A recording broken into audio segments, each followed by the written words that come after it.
Welcome back to Crystal Clear Coaching with your host, Crystal Tottenham. I am here in New Zealand again, where I am from. I haven't been here for 9 months, which really, in the scheme of things, isn't that long, as I've felt today, because it feels like no time has passed almost. um, been catching up with my family today, and it's been lovely. Um, yeah, but got up at 5 to get all the different transports to get to the plane on time, and then yeah, just now it's late after catching up with the fam, and I'll be getting up at 6 a.m. New Zealand time, which is in 6.5 hours. So I'm gonna do it. I'm gonna do it. It's only 2 hours difference, so it's not too much of a time zone change. Um, but yeah, I am just very present today to my gratitude for my family, to actually see them and have actual hugs with them and just hear what's been going on, things you don't necessarily hear in a text message or a voice note or a short call. So it's been lovely, and there's been lots going on for everyone by the sounds of it. So yeah, I'm grateful that I've taken. It's only a 6-day quick trip, but I'm grateful I've made space for it. Because I do have the best family. I love them. I love them to bits. Um, yeah, and for once, one of the places I've moved to, because I've lived in a few countries in my time, has is relatively close, so it's not quite such the trick to make time to come see them once in a while. So yeah, previously I've lived in London in the UK. So the 2 years that I did over there, I only saw the family that came to visit me, um, and yeah, like my which my brother did, my sister did, with her family, and my mum did, but my dad never made it, so it's fine, it's all good. But there was straight up 2 years I didn't see my dad, um, or my grandma, like stuff like that. And then there was, yeah, then when I lived in Vancouver in Canada, also very far away, I did technically go home in that 2 years, but it was just a few months, a couple of months before my visa ended, for a friend's wedding. So it felt like it was kind of wrapping up, and it was the start of going home because I was just taking a load home almost, and then just going back to Vancouver to wrap things up a bit more. So, um, yeah, but so much further away and costs so much more time, money, and energy to get home. So I'm very grateful to be able to visit my family without it being a huge rigmarole. Um, and we have to prioritize making time for the people in our life that we care about, even if we are a crazy lunatic traveller with itchy feet that keeps aborting the country.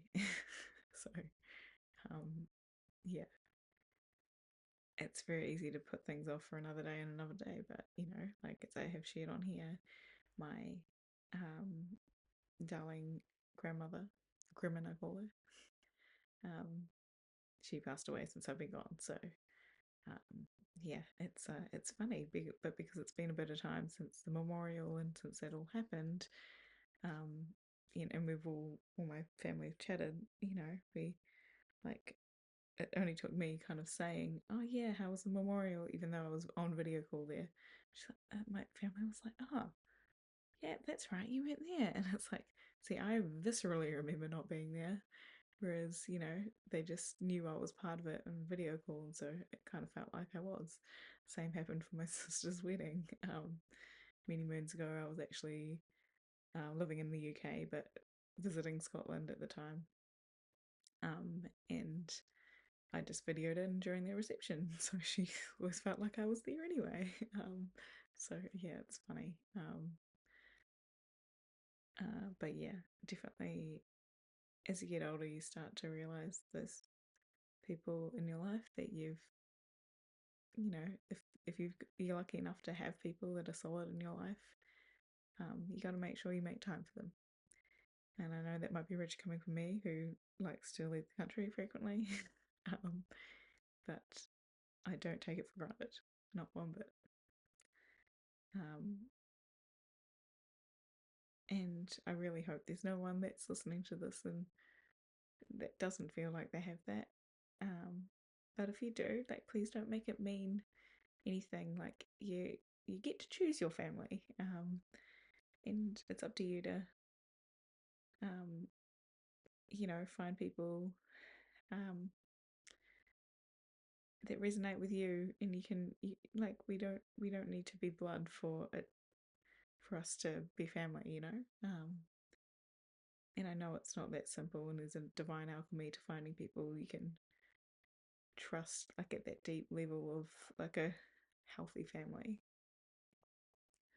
But there's also plenty of people that, they don't have that from their family. I don't pretend that that's not a lot of people's reality, and I also don't take for granted that I am lucky enough to have the support of my family. So, yeah.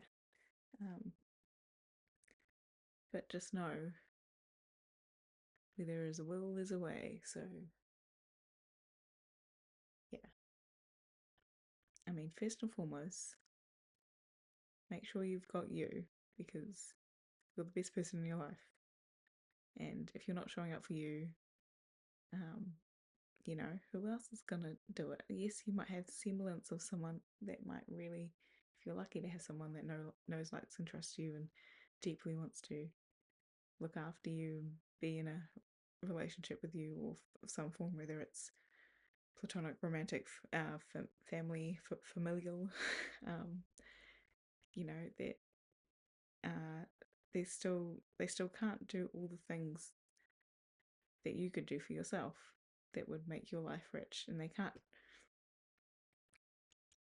And they just, yeah, it's got to be your sovereign choice, um, to show up for yourself and go for things that light you up.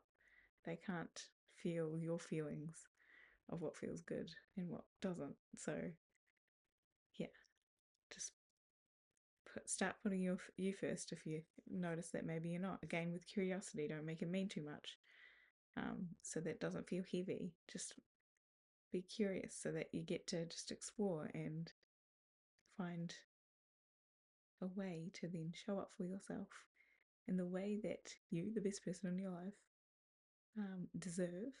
And you get to, from there, like, cultivate that kind of magnetic energy that's going to attract the right people that you can trust into your life.